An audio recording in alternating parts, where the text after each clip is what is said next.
Welcome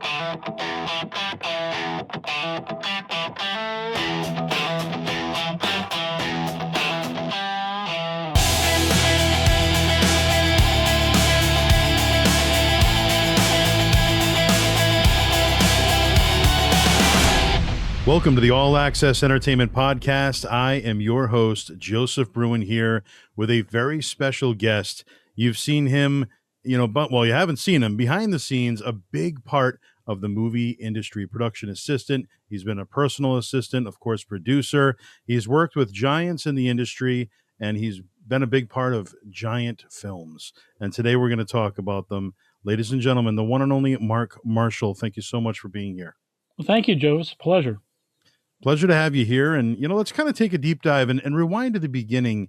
When you were growing up as a child or young adult, what were some of your very first memories of film, and what were some of your favorites as you got a little older?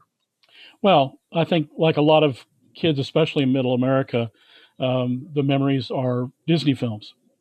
Rascal, The No-Mobile, Computer Wore Tennis Shoes, films like that.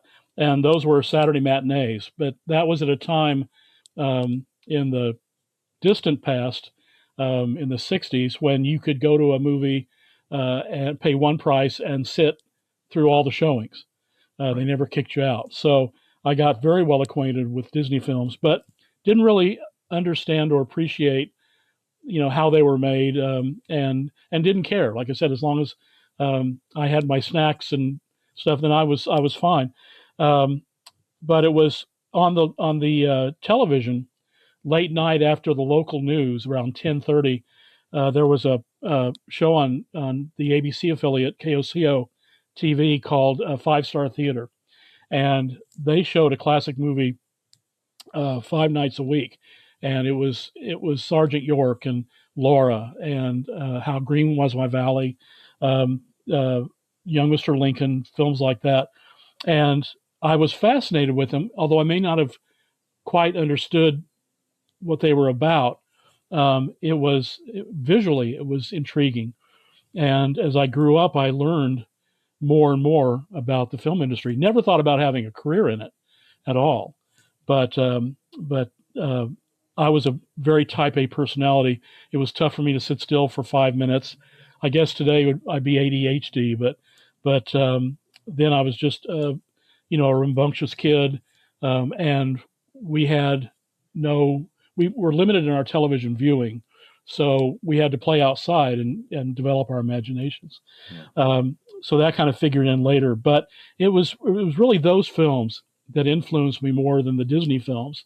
And as I grew older, I really became more and more interested in story and the mastery of directors like John Ford or Ruben Mamoulian or Howard Hawks, and how they directed scenes and characters and the power that film had overall. So those were really that was my early film school. And basically, as you got older, obviously, 1978, you'd be brought into Lucasfilm, production assistant. So why don't you rewind a little bit, just kind of how you got into the industry and how you got to that point so early on. Okay. Well, I majored in music in college. I got a voice scholarship and went to the local university. And although I love film, I thought that would never pay the bills. So I'll become a music teacher or something. And, but then I heard Pavarotti sing for the first time and thought, there's no way I can make a career in music, and try to make an impact. So I started turning more toward film by majoring in drama one semester and communications another semester. And there was one course at night at my local university where the professor showed classic films and we would discuss them. And in March of 1977, my father passed away. And so I was kind of at a crossroads, not knowing what to do. My mom was as well. She had been a teller at a bank and then quit to take care of my dad. But her secret dream was to become a registered nurse. So we thought, okay, we've got to follow our paths, and instead of just sticking together and taking care of each other for the rest of our lives.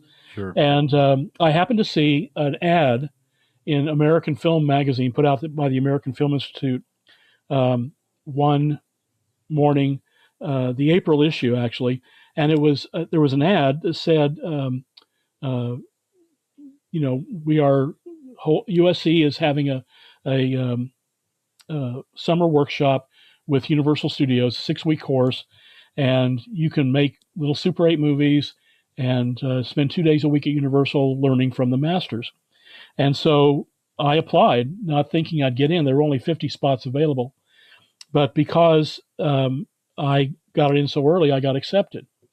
I went to USC during the summer of '77, spent 2 days a week at Universal, um, uh, learning from production managers and producers and costume designers and all these other people, and happened to meet a producer named Howard Kazanjian. And Howard had just been asked by George Lucas to produce the sequel to American Graffiti. And after class, this girl and I went up and said, we really like to visit some of the sets here at Universal on our days off. How can we do that? And he said, well, let me know and I'll write you a pass. So he did that. We would go to the sets during the day, Rockford Files, Quincy, Hardy Boys, Nancy Drew Mysteries, shows like that. And then at the end of the day, we would tell Howard what we'd learned. And when the course was over, I went back to Oklahoma, but I asked Howard if I could keep in touch with him. And he said, sure. And so I would write him letters and contact him. In January of '78, I decided I had to move out to LA if I really wanted to have a career. And didn't have a job, but was going to Valley College, Los Angeles Valley College, in Van Nuys, and just taking whatever film courses I could. But I would call Howard every week. And as my friend George Campbell says, there's a fine line between persistence and stalking. And so I tried to be persistent, but yet respectful. And eventually it paid off, because 8 months later, Howard called and had an opening for a film runner on the production, which was based in LA. And so I, of course, took that. But when I wasn't doing more American Graffiti related runs, I was actually doing Star Wars related runs, Lucasfilm related runs, because Lucasfilm had an office in the South, just across from Universal Studios, which had the publishing, the publicity, legal, merchandising arms. And when Graffiti was over, Howard invited me to stay on. And that's how I ended up at Lucasfilm for a couple of years during Empire Strikes Back and Raiders of the Lost Ark. And when it came to that second Graffiti film, what was that experience like for you? Being your first big ticket. Oh, it was an eye opener. I mean, I really think when you're on a production, every day is 4 years of film school, and but actually, film school teaches a lot of theory, but not a lot of practical. This was all practical, and you had to use your wits to figure things out. And I had my share of frightening episodes. I describe one in my book about going to a place called Stembridge Farms at Paramount to pick up some blank ammo. They were shooting the Terry the Toad Vietnam sequences up in Modesto, outside of Modesto. And so I was told to pick up this order and then ship it on the airplane to Modesto. And the production manager said, okay, label it auto parts. And I said, look, I'm not the brightest bulb in the bunch, but they x-ray these things and they're going to get suspicious. And he said, no, we do it all the time. It's fine. So I did. I labeled it auto parts, shipped it up. And an hour later, I was leaving 20th Century Fox, dropping off something. And I got a page, and I called the production office, and they said, where are you? And I said, well, I'm just leaving the Fox lot. And they said, so the FBI hasn't caught you yet. And I said, why would the FBI be looking? Oh, no. And it turned out the FBI, of course, got involved when the when the airline X-rayed the package, and they arrested the PA that picked up the shipment in Modesto. So I was a wanted man for a while, Wow. and finally they got it all sorted out and stuff. But it was a choice of doing what I was told, or refusing and possibly losing my first big job. Yeah. So yeah, there were some experiences like that, but there were so many great experiences. Even though I was away from the action and based in L.A., at one point George Lucas had me picking up actors instead of limos and things like that, which I think George felt was impractical. I would pick up Ron Howard and Sidney Williams and Candy Clark in my little yellow Toyota Celica, and but it was really all encompassing, and I loved every minute of it, even the scary parts. Yeah. And it's funny how, the budget going into the original Star Wars was just so little, and they really didn't, a lot of people didn't think it was going to be much of anything, and it would go on to become one of the biggest franchises, arguably, of all time. So, Empire Strikes Back comes around, you have the opportunity to be there for that. It's already huge at this point. So what is that atmosphere like, just kind of being around everybody and sharing the success? Well, first of all, I have to thank Craig Miller and Sid Ganis, because Craig, who was a publicist at Lucasfilm and also the director of fan relations, he started the Star Wars fan club and edited the Star Wars newsletter, Bantha Tracks. Craig gave me a chance to write for the newsletter, and I was a PA, so I was doing runs and things, but Craig gave me a chance to do a little bit more. And when it came time for him to go to London to interview cast and crew for the press kit and things like that, he talked to Sid Ganis, who was the head of worldwide publicity and advertising for Lucasfilm. Had previously worked on. He came up with the campaign for Superman the movie, so I was a big fan of Sid's, and Sid said sure he can go, and so Craig and I went to London, my first time ever, outside of the U.S. And it was overwhelming. Getting to EMI Elstree and then seeing the Star Wars stage that had been built, which was a silent stage. It wasn't soundproofed. And going in for the first time and being on the Hoth set, and the Falcon and I mean, it was sensory overload, and I really didn't know how to react. But over the next few days, we did our jobs, and at one point, Mark Hamill and his wife Mary Lou invited Craig and I for a barbecue at their flat in Chelsea, and had a chance to get to know people away from the hullabaloo, of production. Yeah. And it was just they were really like a family, who had worked together before, knew each other, had fights and made up and all these things. So yeah, it was. I was the new kid on the block, and I look at the pictures now that George Whittier took on the set. There's one of me in front of the Falcon. There's one of me talking to Peter Mayhew, and I look like a dork, with these people. There's a picture of Craig and I with Gary Kurtz and Irvin Kershner, the director, and I cringe, but I was just so lucky to be there, and it really shaped what I would be doing later on. And some of the movie magic, makes certain sets or certain, pieces look larger than life, larger than what they really are. But when it comes to the set and that first time seeing everything for, Hoth and everything, what was it like in person? How big were these sets? Oh, my word. Well, Star Wars stage it probably wasn't quite as big as the 007 stage at Pinewood, but it was inadequate really for the Hoth set, so that they had to actually take take the end down and extend it with muslin and black tarp, and do a forced perspective of the cave opening. So it would take you a couple of minutes to walk from one end to the other. When I did Harry Potter, we were shooting at Leavesden Studios, and it was literally a quarter mile from my office in the post production area down to the production office where David Heyman and Chris Columbus were. And any set that you went to, you had to leave 5 or 10 minutes early. And in the wintertime, the moisture would condense in the ceiling, and it would sometimes even snow because there was no heating.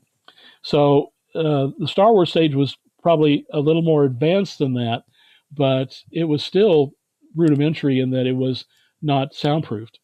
Right. And but they used every square inch of that space. John Barry, the production designer, was a genius, and just did some amazing sets. And I only saw the Hoth set. I wasn't there for Dagobah or anything else, but that was really enough. Hmm. And what did they do with a lot of that? Were they able to salvage a lot of that? Do they still have it to this day, or was it just destroyed? No, it was destroyed. I mean, George had envisioned different worlds for each film, so really, there was no need for the Hoth set. It was all styrofoam that was carved with a hot iron, a hot rod thing, and really there was no use for that or the fake snow or anything else. So yeah, it was all cleared out as most sets are. I mean, for films, when we did Goonies, Warner Brothers tried to offload the pirate ship to a local amusement park and to anyone who wanted it, and nobody wanted it. Oh, It was a practical set. It was a real full-size pirate ship, and nobody wanted it. So it was dismantled. And that's really the ultimate tragedy, it really is is. that people, some of the small sets like the Tonight Show set or whatever, you can put that away and reuse parts of it, but not the films that we did. Man. And you mentioned, you would move on to Raiders of the Lost Ark. How was that experience for you? Obviously, another huge film. And at this point, are you feeling a little more comfortable with your role and just in the industry itself? Yeah, I mean, I was a little more comfortable. I mean, I knew my place in the pecking order, and that was fine. I felt like I was still, I was learning at the time, and I mean, I'm still learning so many things. But Raiders, I left during production, and eventually went to Amblin. But probably the greatest thing about working on Raiders was meeting Steven and becoming his home projectionist. So I was working at Lucasfilm during the day and for Steven at night, and I have Frank Marshall to thank for that. Although we weren't related, we had the same last name, so he took me under his wing, called me his little brother, and he's the one who got me the job with Steven. So that began another relationship that then paid off down the road. And shifting over to Amblin, 1984, working with Steven, what was he like behind the scenes, getting the opportunity to work so close with him?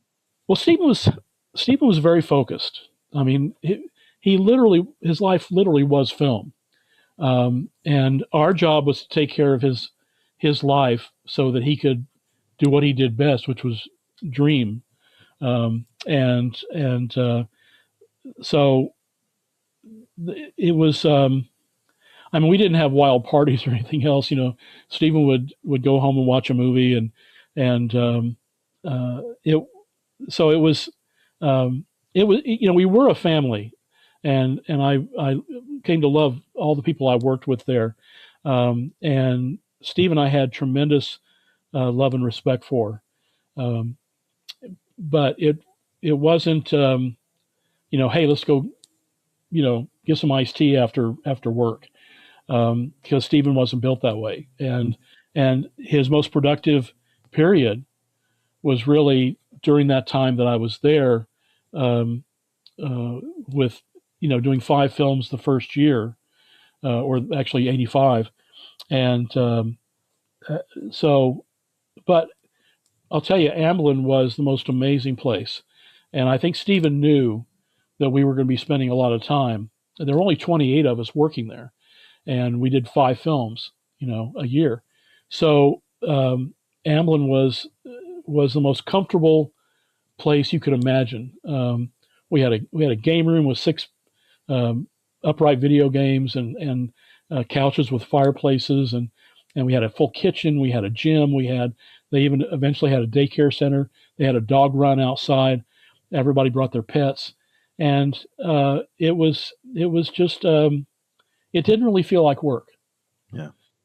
That And was did, that was probably the best thing about it. and did Stephen, was he the type of person to kind of take the time and look at all of what he had done, previous to another project and really see how big it was, or was he just right on to the next one? He was doing probably 5 different projects every day. He would have meetings that would last for 15, 20 minutes or up to an hour, hour and a half. And then he would give these notes off the top of his head, and then he was on to the next thing.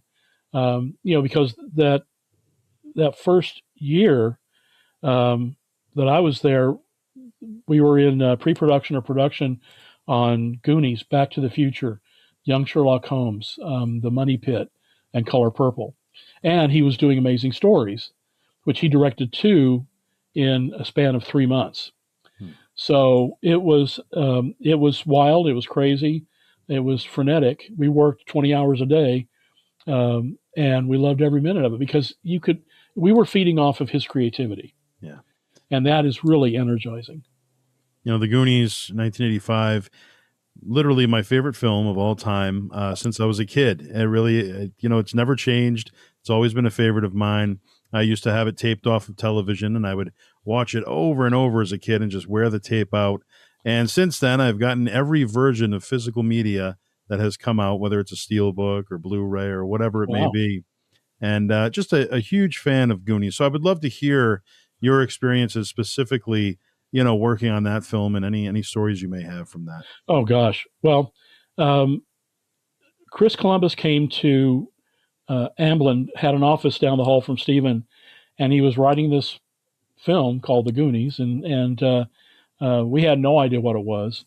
And he finished it, and the first draft, really, the first production draft in August of '84, and we read it, and I don't, I mean, you can't really comprehend um, how fully realized a film is going to be, what ideas are going to be brought to it. It reads like a book, in your imagination, which is limited, takes you as far as it can. But Stephen always is much bigger than that, and I just became fascinated with it. And Stephen brought me into it in that when we were casting, he had me running the beta movie camera for the auditions, and Sean Astin came one day, and he tells this story, and it makes me, I think it makes me sound like a villain. I don't mean to, but he came to audition and with his dad, John Astin, and Stephen had me go out and get him. It was the last audition of the day, and so I went out to the lobby and started bringing Sean back, and he was shaking, and I said, "Well, you look kind of nervous." And he said, "Yeah, I am." I said, "It's no reason to be nervous. It's just the most powerful director in the world." And I opened the door to the conference room, and there was Stephen and Donner and Mike Fenton. And I have the tape, and you can find it on YouTube. He said his name 40 times, and he flubbed the sides a couple of times, but really, he had the part. I think when he walked in, I think Mike Fenton, who was the greatest casting director in history, and Stephen and Donner, they knew going in. But that was the first project where I really felt that I belonged there. In all the previous times of visiting sets, there was, you never knew if you were going to get kicked off, if it was a closed set or whatever. But I really felt I belong here. And so when they went up to start shooting in October of '84 in Astoria, I had a week's vacation coming, and I asked Stephen if I could go up and watch him shoot. And he said, "Well, it's fine with me, but get Donner's blessing. So I called the production office in Oregon, talked to Jenny Lou Tugan, who was Dick's executive assistant, and gave my request. And she said, well, let me talk to Dick. And later that afternoon, I got a call from Dick's personal assistant, Michael Thaw, and he sounded kind of strange. And he said, Dick wants to know if you're still coming up. And I said, what, is there a problem? And Dick said, and Michael said, yeah, there's a problem. Dick said, if you're crazy enough to want to come up here, he's paying for your plane ticket. And that was my introduction to the legendary generosity of Richard Donner, who I adored. And but I went up and I was going to spend a week there. And the second day, Dick put me to work. So I wasn't on vacation any longer. And he put me to work on second unit. I was with Frank Marshall.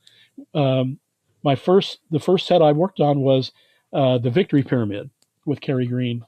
Yes. And then we did other little things and stuff. And then Stephen came up to direct second unit, but I didn't work with Stephen.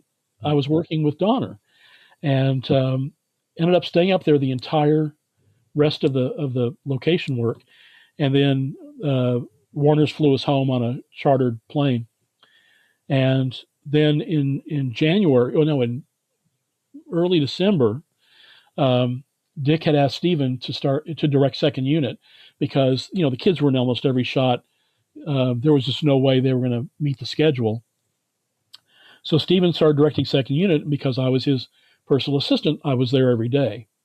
And Stephen one day said, listen, these kids are all over the place. I want you to know where they are at, every minute, because we're shuttling them between two different units, two different stages, and I need to know where they are. And most of the time they were across the alley at another soundstage where Pee Wee Herman was shooting Pee Wee's Big Adventure. So I knew where they were most of the time, but they, they would scatter like the winds, and got to know the kids, and I know I say the word family a lot, but Goonies was the first experience where we genuinely were a family. I think everybody felt, fraternal and maternal, and because of the kids on the set, and so we all looked out for them. And I would take Sean home sometimes after shooting if his guardian had something, and got to know his mom, Anna Duke, or Patty Duke. And, it's one of those situations where now, 40 years later, we still keep in touch. Wow. I texted Key last night to wish him a Happy New Year, Chinese New Year. And he sent a message back. And so I talked to Sean and Corey and Jeff and Key, probably more than the others, but I reunited with Carrie over last summer at the 40th anniversary of the Goonies release in Astoria, and got a message from Josh one time. And so it's, we've been to funerals and weddings and one drug rehab with Corey, and it's just it's amazing that 40 years later we're still there for each other.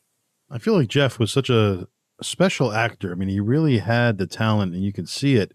And he didn't really do much after that. Was that his choice to just completely get out? I know he's a lawyer now, but Jeff had such a unique talent, and that was his humor and his quick-wittedness, but his weight, he was always cast, of course, as the fat kid. We need a fat kid for this, for Family Ties or for this other show, and that was Jeff for a while. But as he got into puberty, he started losing the weight, and I think his interest started lying elsewhere. But Hollywood stopped calling before that. So Jeff returned, to high school and tried out and got on the football team, and then I think when he was deciding on college and a direction in his life, he wanted to do something that would help other actors who had been in his position, who were forgotten or whatever, and to look out for them. So he became an entertainment lawyer. Any memories of Mr. Matuzak or Ann Ramsey? Oh, well, first of all, John, let me start with John. John was on the flight when I went up to Oregon, and Randy Widener, who was John's sloth stunt double, recalled that John was rude to me. And I don't remember that. But when we landed in Portland, John, we deboarded the plane, and John came up to me and said, I apologize for my attitude. And I had no idea what he was talking about. But Randy was such a good friend and a conscience to John, who was going through so much, and in his life. But I'll tell you, when it came to being on the set with the kids, he was wonderful. In that makeup that took hours and hours to apply, the kids would hang all over him, and they would splash him with water, and he wasn't supposed to get the makeup wet. And Robert and Joey kind of teased John, with food, because John couldn't eat solid food when he was working. Right. So it was, he endured a lot, and he really became a beloved part of the set. Annie Ramsey, I'll tell you, I was devastated when we lost her. Anne was the sweetest woman, and her husband Logan was a character actor. He was on the original Star Trek series. He was on Land of the Giants. Look up Logan Ramsey on IMDb. Wow. He had hundreds of credits, but he was always,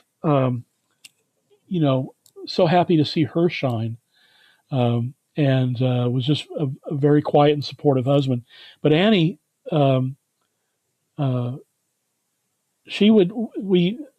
Cohen, Jeff's mother, would have gatherings on holidays, so that if people couldn't go home, or they didn't have a place to go, or just wanted, fellowship, everybody would go to Elaine's and Jeff's house for the holidays, and Annie and Logan were always there. And she just had this incredible laugh, and told us wonderful stories. And when she was before she did Throw Mom from the Train, she'd had surgery and had part of her tongue removed for cancer. And but she still insisted on kissing everyone, but she'd have drool coming down sometimes, but she was so precious, and man, I really miss her. She had a great time with the kids on the set, and she loved being mean in the scene, but then turned it right off, and the kids loved her too. Yeah, I mean, the casting in general was phenomenal, but I feel like the casting for the Fratellis was just a great combination of talents, and they really came together on screen beautifully. Yeah, and Robert and Joey really had a professional and kind of a personal rivalry, because they were sometimes up for the same parts. And so, that tension played out on the set, in the rivalry between the brothers. So that worked out really well. Yeah. There's actually a scene in that film where I think when they throw the pizza at each other or something, something comes off. I think his glasses come off when he gets slapped by Ann Ramsey. And they left it in the film, and you could see them kind of starting to laugh. And I always remember seeing that. It's just, hilarious. Well, Annie, bless her heart, she couldn't throw a punch. So whenever she slapped Robert, she connected. and there was a scene we were shooting on the pirate ship where Data's vest explodes, and there are fireworks shooting out and all this stuff going on. And Robert has a line where he says, "It looks like the 4th of July at Asbury Park, Ma."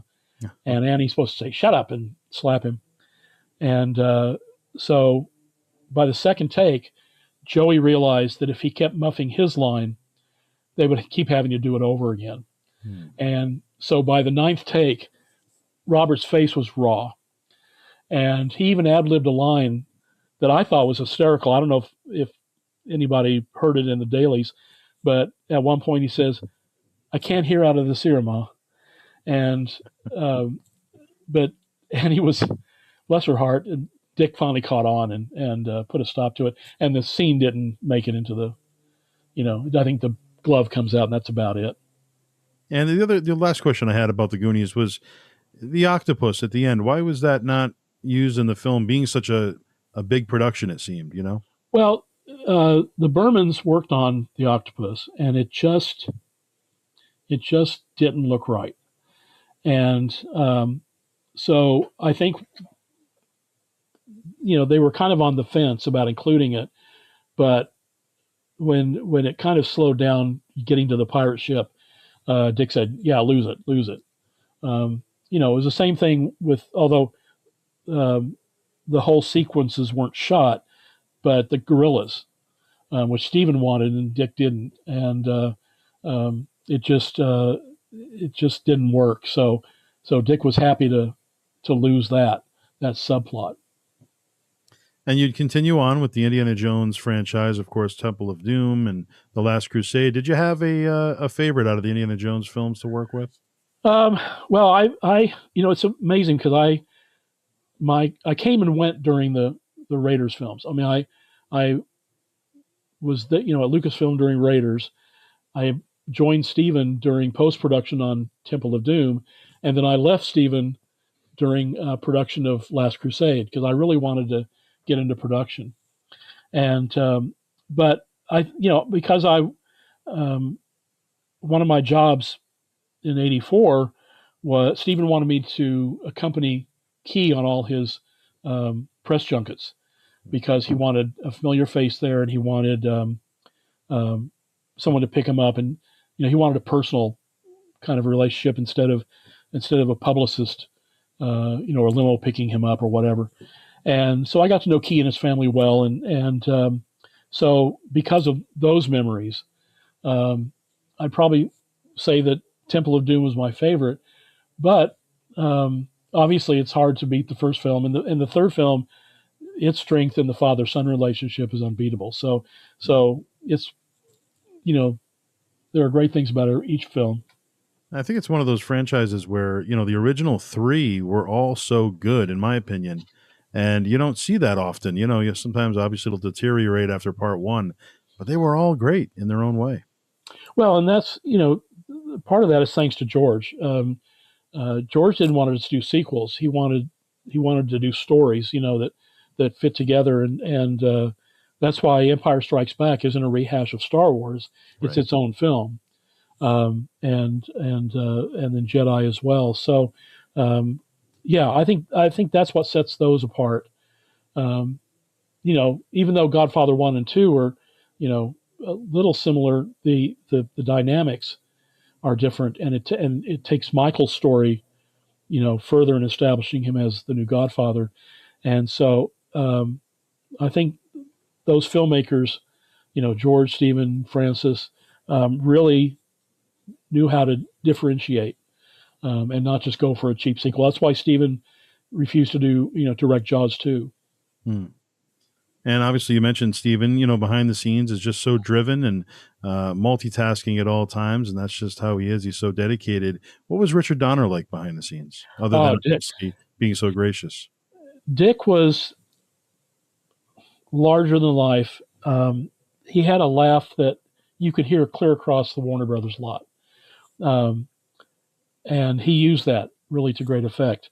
But Dick was, he kind of sounded like a ferocious bear on the outside, but had one of the biggest hearts of anyone I've ever known. And I was the recipient of some of those kind gestures during my career when I knew him. And when I left Amblin, because I wanted to get into production, Dick is the one who gave me that opportunity by appointing me as his production rep on the HBO series Tales from the Crypt, which Dick was one of the executive producers. But because he was doing Lethal Weapon 2 at the time, didn't have time to, really get involved on the day-to-day stuff. So he relied on me to feed him information and keep him up to date on what was going on with the series. And so Dick's the one who gave me the chance to get into production. He, his crews were so dedicated and so loved him that if they had a chance to do a job for 4 months and make a lot of money, but Dick was doing a film at the end of the third month, they would turn the films down and wait because they wanted to work with him. So, and Dick created this amazing atmosphere on the set, which was, he would playfully yell things like, "Why am I waiting?" And hip hop. And his standard thing to the actors was, "Cut 10 minutes out," So, and the kids on Goonies adored him. When the time came to do the practical joke on Dick, which I'm sure you've heard of, and the kids were afraid that if they spilled the beans beforehand, that it'd be canceled. They were hands off on Dick and kind of kept him at arm's length, and Dick was genuinely hurt by that. So his reaction when those kids showed up in Maui was relief, and they clearly loved him, as we all did. And he just, people like him don't come along even once in a generation. And there was a time period there where he was in an interview, he was interested in doing a part 2. Was that ever something you think that was actually going to happen? The Goonies part 2? Yeah. Well, that was there were actually a couple of scripts that had been written, and I had one of them in which the kids were in high school or college. Brand had become a park ranger, and they go on on this overnight to see him. The gang gets together again, and of course the Fratellis, like the wet bandits in Home Alone 2, escape and go after the kids. And there just wasn't anything that made a sequel stand out, potential sequel stand out. So the drafts came and went, everybody got busy, and pretty soon 40 years have gone by, and the rumor is that, and Warner Brothers confirmed it, that they're working on a script for Goonies 2 right now, but what shape it'll, whether it's an homage to the kids or whether they'll even be in it, who knows? Yeah. But I don't know if Dick would have directed it. He might have directed it. It's hard to say, but he also had so many projects, and 2 years after he got the Goonies script, Lethal Weapon came along. So, and that started 4 films in the franchise for him. So I don't know. Yeah. Interesting. And Empire of the Sun and The Color Purple, 2 other projects you were part of with Amblin. Any memories from those 2 films? Well, Color Purple was incredible. That was a year, 1985, that we finished up Goonies. Stephen directed 2 episodes of Amazing Stories, and then a few weeks later, after the second episode, we were on location in North Carolina.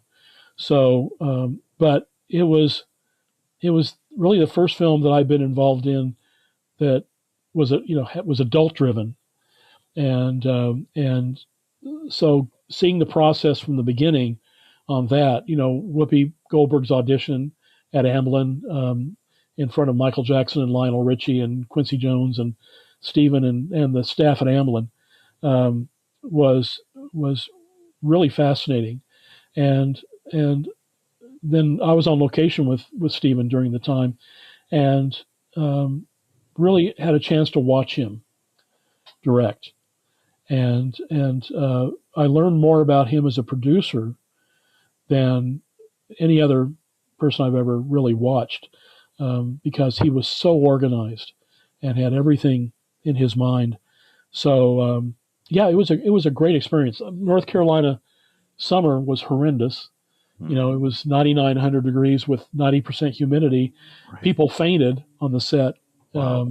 pretty consistently, but we all got through it, and I think I think they created something really special that has held up for 40 years and really turned the corner in his career and gave him the courage um, and the confidence to do what eventually Schindler's List Hmm. and his first Academy Award. Empire of the Sun, I was actually on. I was in the office during that time. Okay. Kathy Kennedy and Frank Marshall. I had requested to go to Spain, where the bulk of the film was shot, to set up Stephen and Amy's house, and which I had done on Color Purple.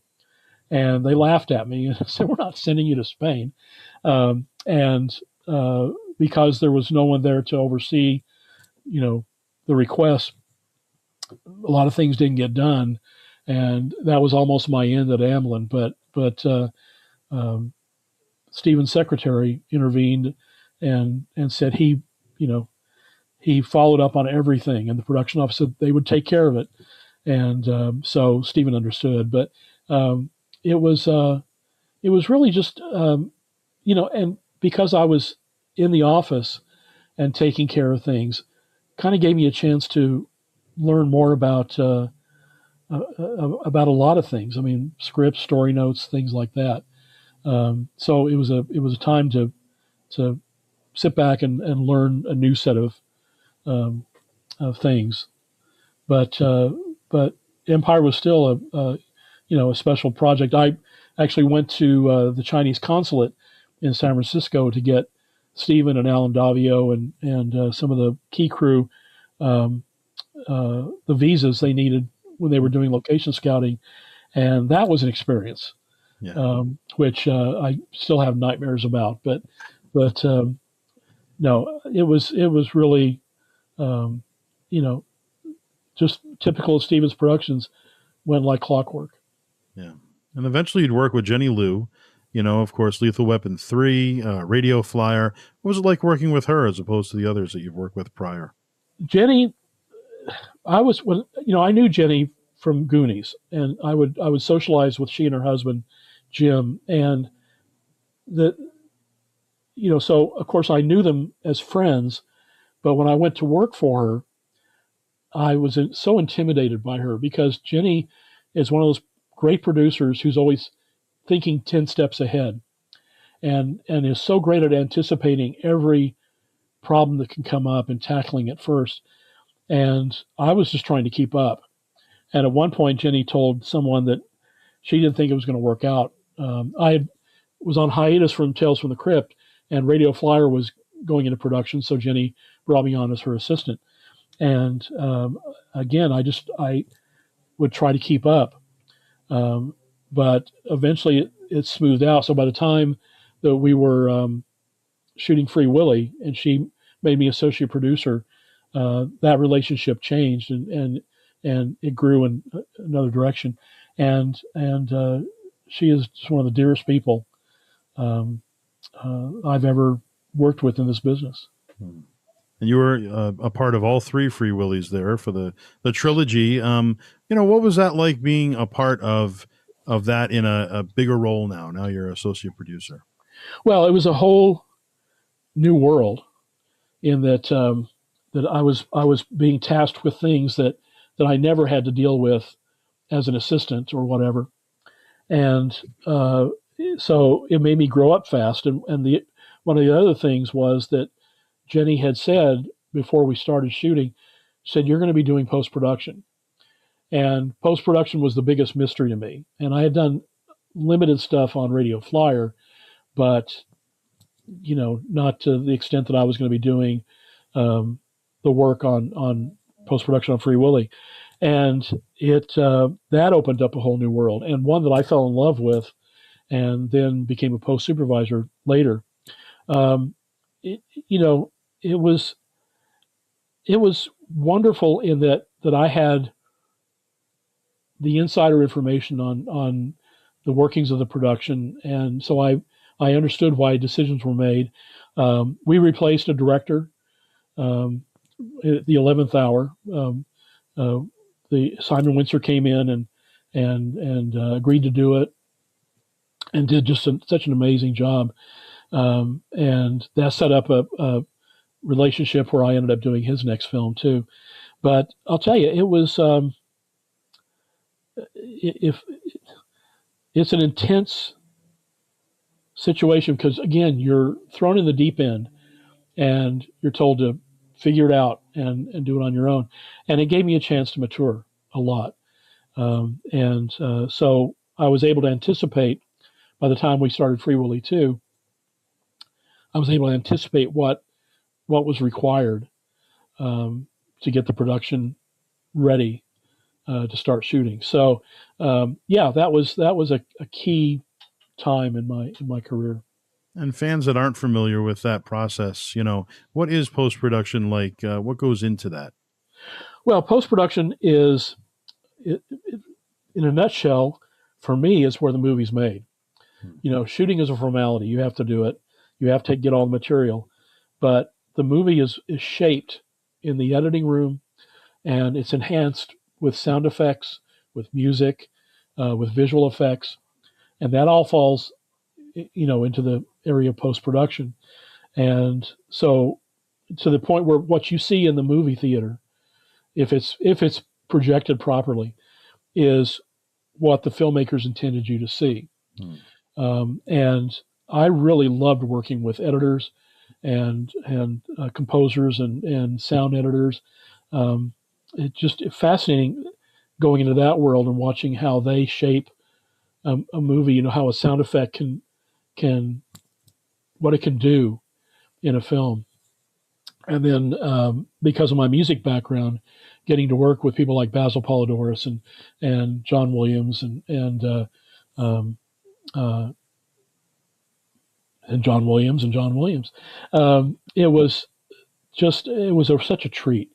But post production is the one that the part of production that's taken for granted, but for me is the most important thing of all. And the post supervisor is the one who produces all that, keeps the schedule, keeps the budget, makes sure everybody is doing what they need to be doing, where they need to be doing it, and on time. And so it's kind of a coach in a way. And did you have a favorite to work on when it came specifically to the post-production movies you were part of? Well, I loved doing the first Harry Potter movie. Sorcerer's Stone was mainly because I was thrown in at the last minute. They were already shooting, and the person who was doing post was Chris's executive assistant, and her husband had developed colorectal cancer, and they had to go back to San Francisco from London so he could get treatment. And I was called at the last minute, and fortunately, was accepted because Chris knew me and Warner's approved of me. But it was, it was such an incredible world, and the pressure, this being the first film that was either going to make or break the franchise. So there was a lot of pressure on everyone. But I'll tell you that Richard Francis Bruce, the editor, who had done Shawshank Redemption and The Green Mile and Seven, The Rock, all these films, and was such a gentleman and full of life. And everybody that I worked with in that department was terrific, and we got along great. We even had a baseball team, and we would play during lunch. So everyone felt pretty much at ease to be able to do something like that. That's but that was probably it was also the most complex film I'd been involved in, because there were two separate versions. In the U.S., it was Harry Potter and the Sorcerer's Stone. In most of the rest of the world, it was Harry Potter and the Philosopher's Stone. So there were 3 reels where the kids had to say sorcerers, philosophers. Oh, I didn't realize that. And then there were 23 uh, international versions that were subtitled and dubbed. We ended up making 14,000 prints, and just made it out by the skin of our teeth. But we did make it, and that was a great learning experience. And all the projects you've been a part of, and just being in the industry as a whole, what would you say is your greatest challenge been so far? Well, that's a good question. I guess, I mean, I've never really had a problem keeping my humanity because I've never had that much confidence in myself that I thought, I can do anything. Um, I think it's I've tried not to get too emotionally involved, to the point where I get depressed when a project is over. Yeah. Because I've been fortunate enough to be able to work with a lot of the same people over my career, and develop those friendships. But gosh, I don't know. I think each of those films gave me a little more confidence in myself, that validation that I did know what I was doing, and that I wasn't screwing things up or ruining a film, as if any one person could do that. But so yeah, I think maybe gaining a little bit of confidence in myself was really the greatest thing that happened out of all those projects, because there were ups and downs and a lot of embarrassing stories, which I tell in the book, and so I'm not sugarcoating anything. And tell us about the book, what it's all about, where we could find it. It's called Goonies, Droids, and Killer Whales, and it's just a memoir about my time in the industry. And first of all, the reason I did it was that my godchildren said, Uncle Mark, we want to have something to remember you by, when you're gone. And I had other people say, you really need to write your stories down. And I think the reason I did it, besides the fact that, if I ever start forgetting things, I can go to the book, is that was such an amazing time in film history. Um, you know, the late 70s were a complete turnaround from the mid 60s, when the studios were in danger of closing, and the film business was running on fumes, and television was taking over. And a lot of the devices they used, like Cinerama and things like that, had limited effect on box office attendance.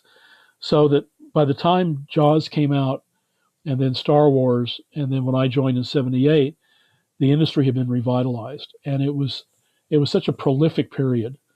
All the films that we can name today that are considered classics were films that were made from the late '70s up through the 2000s.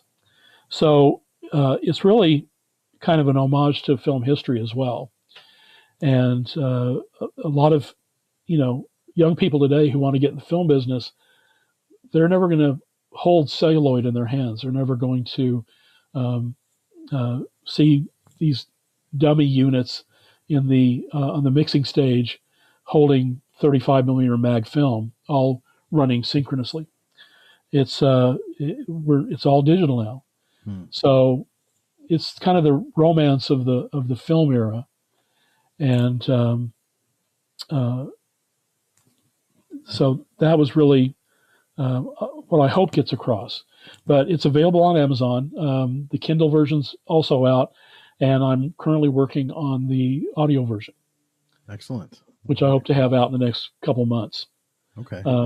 But I hope people will check it out. It's again, if you love film and you love those films, there are a few behind the scenes stories, but also just some of the day to day stuff at Amblin, and some of the adventures, and I'm amazed, number one, that I finished it, that I could actually do it. I thought, it'll be a comic book, maybe 20 pages, and by the time I finished the outline and the first draft, it was almost 400 pages. Wow. So there was a lot that went on, and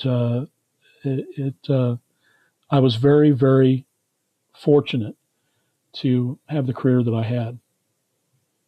And on the flip side of your greatest challenge, what would you say has been the most rewarding for you within the industry? It's absolutely the people I met, um, the people I had a chance to get to know and who enriched my life. Um, you know, from the Goonies onward, and Free Willy, and you know, one contact would lead to another, and I met Luis Mandoki, who was a Mexican director, on a failed project for HBO, which was canceled at the last minute. But then when Luis was directing Message in a Bottle, he remembered me and wanted me for his post supervisor on that film, and so that was an honor for me, that that I did well enough that people wanted me again.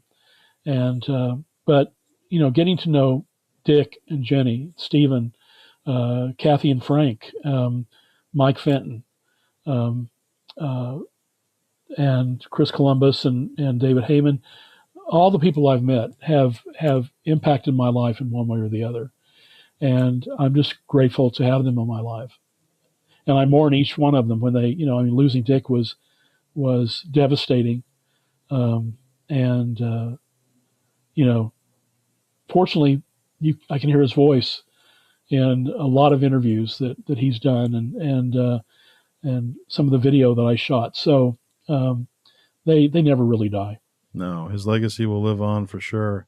Absolutely. What would you say is the best piece of advice that you've received? Wow. Well, Howard Kazanjian included me in a small group of people that he would send out a word of the week to.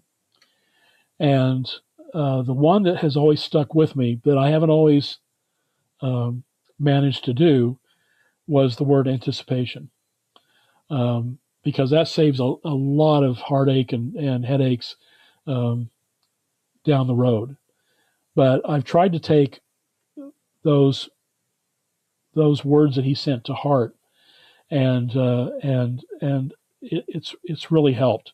But I think that's and the earliest piece of advice I ever got was from a director named Jack Shea, who was directing the Jeffersons TV series at the time, when he said, watch movies, just keep watching movies, watch every movie you can,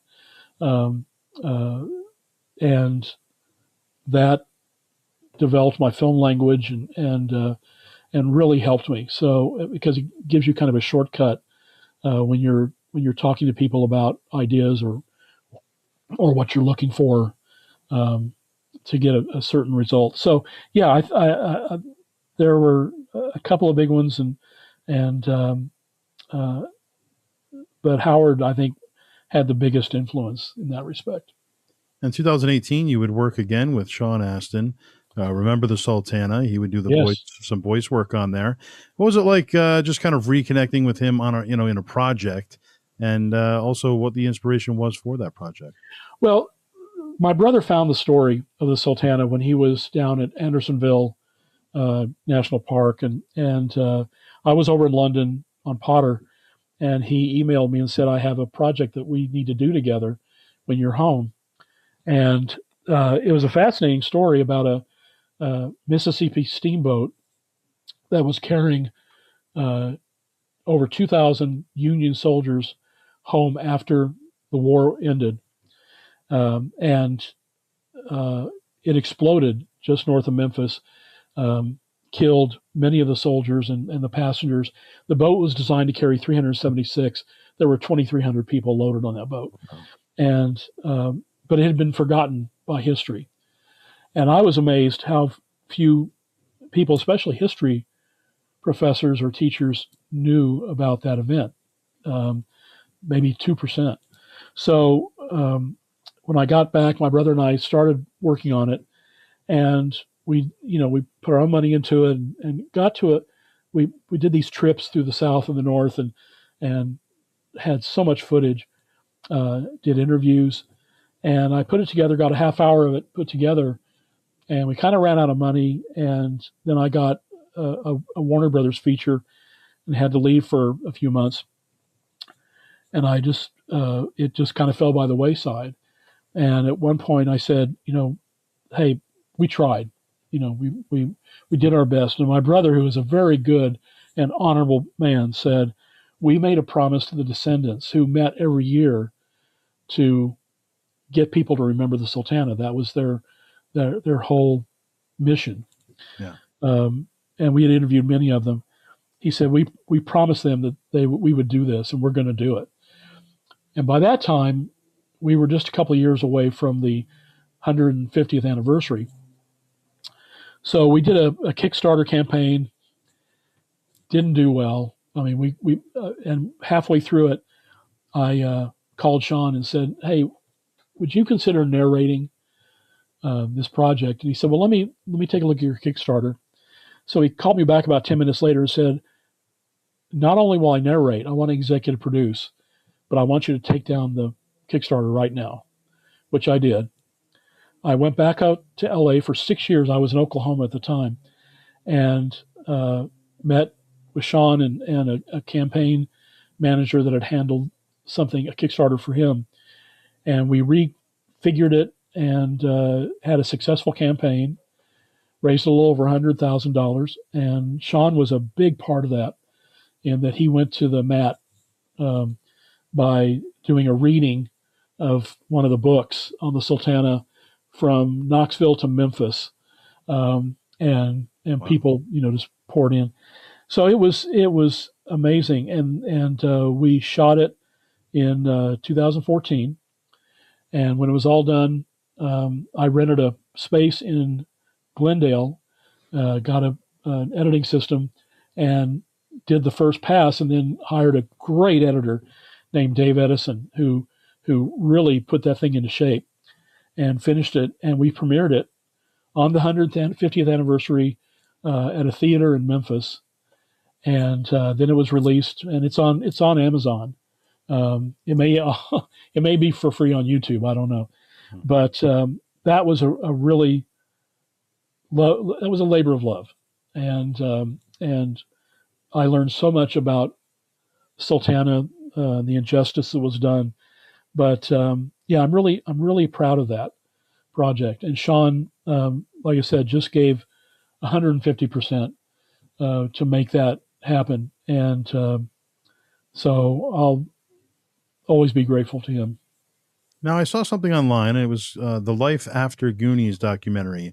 Did that ever end up coming to fruition, or? It's in production right now. Oh, wow. Lisa Downs and her husband Ash have been working on this. They have several documentaries in production right now. Life After Grease, Life After Goodfellas.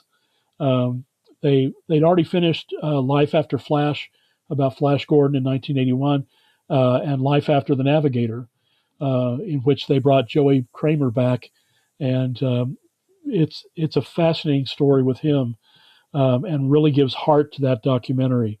I highly recommend that people watch that.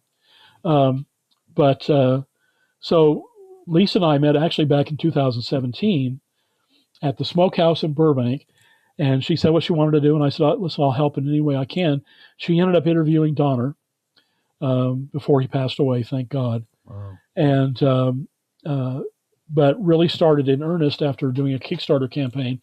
She was there for the 40th anniversary in Astoria, and she's interviewed a lot of the crew, much of the cast. Have a couple major ones we still have to do, but and I just sent her photos that I had taken on the set of Goonies, and so yeah, I think it'll be out either sometime later this year, or it could be the first quarter of 27. But it'll get done. Oh, that's great. You see these things online, and is it real? Is it not real? So that's great to hear that was certainly coming. Yeah, and I can't wait for people to see it, because Lisa is so talented at really getting to the heart of a production. So yeah, I'm looking forward to seeing it. And if you had to pick one moment within your entire career thus far, what stands out for you if you had to pick one? Oh, there's so many. Well, there's one that I describe in the book, and it just kind of encapsulated um, Hollywood for me. We were uh, Stephen was on stage 28 at Universal shooting the Mission, the World War II episode of Amazing Stories, and uh, they back in those days when they wanted to create fog for a set, they used this chemical stuff that was glycerin based, and it was great. And it was effective. Smelled a little bit, and if you breathed it in too long, it could coat your lungs. So Stephen had devised a shot where he could cover 4 or 5 pages in one shot, and rehearsed it a couple times, shot it a couple times, and Stephen said print, and they opened the stage door to let the smoke out. And Stephen went outside and to get some sun, and he next door to stage 28 was the a special effects stage, which was part of the Universal tour, and you could see the miniature Ferris wheel from 1941, or you could get on an ET bike in front of a blue screen, and they would composite, for the fans. And so Stephen was leaning against the soundstage wall there, and a lady was on the tram. They were getting ready to leave, but she saw Stephen, and she jumped off the tram and ran over to him and raised her camera. So Stephen smiled very politely, and she wouldn't take the picture. And finally, just in exasperation, she said, "Excuse me, would you step aside, please?" And Stephen said, "Certainly." And he stepped aside. Well, he was leaning against a poster of E.T. And she took a picture of the poster, not of Stephen, and ran and got back on the tram and took off. And Stephen looked at me and shrugged his shoulders, and I shrugged my shoulders and went back to work. But that just kind of was the moment for me that said, I'm not in Kansas anymore, Right. and has always stuck with me. What a funny moment. What is your greatest takeaway from working with giants like that? Steven Spielberg, Chris Columbus, Richard Donner. What's your greatest takeaway from them? That that creativity is an awesome thing, and it's endless, and it's boundless, and it's limitless, and I think I was a better person for being around them and listening to their ideas, and seeing how their imaginations worked. It was incredible. More so as I look back on it now. Back then, I was a little bit in awe, but I was just trying to keep my head above water, so I didn't really appreciate it at the time. But looking back on it now, Hollywood, their gold is their ideas, and how they've sustained an industry for 100 years, and those ideas keep coming is truly amazing to me, and it's a little overwhelming at times, but I got to be in the company of those giants, and be on the sidelines of history. So that is something that still amazes me to this day. And, real quick, if you had to put together a Mount Rushmore, favorite films, top 4 of all time, whether you were a part of those projects or not, any era, what would those 4 films look like for you? Oh, gosh. Well, it would probably, and this is nothing against, more recent films, but it would have to be pictures like How Green Was My Valley, The Searchers, She Wore a Yellow Ribbon, mainly John Ford films. I just am fascinated with the films that Ford directed, and probably E.T. I mean, Stephen did. He pulled off a miracle with that film. To be so emotionally involving and rewarding is I I haven't seen that, you know, films like that in a long time. So yeah, I'd have to include ET. And I want to say before we go, I wanted to ask you about physical media and theaters. You see a lot of the theaters closing, unfortunately. Obviously, physical media has now become digital, and we see all the streaming services.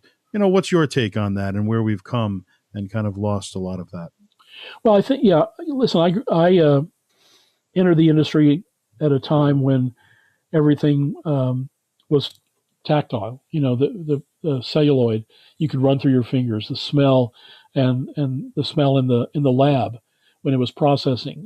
The 35 mag film that was sound, um, the physical editing, splicers, and seeing one frame of a work print on a hook on a trim bin that might need to be added back later.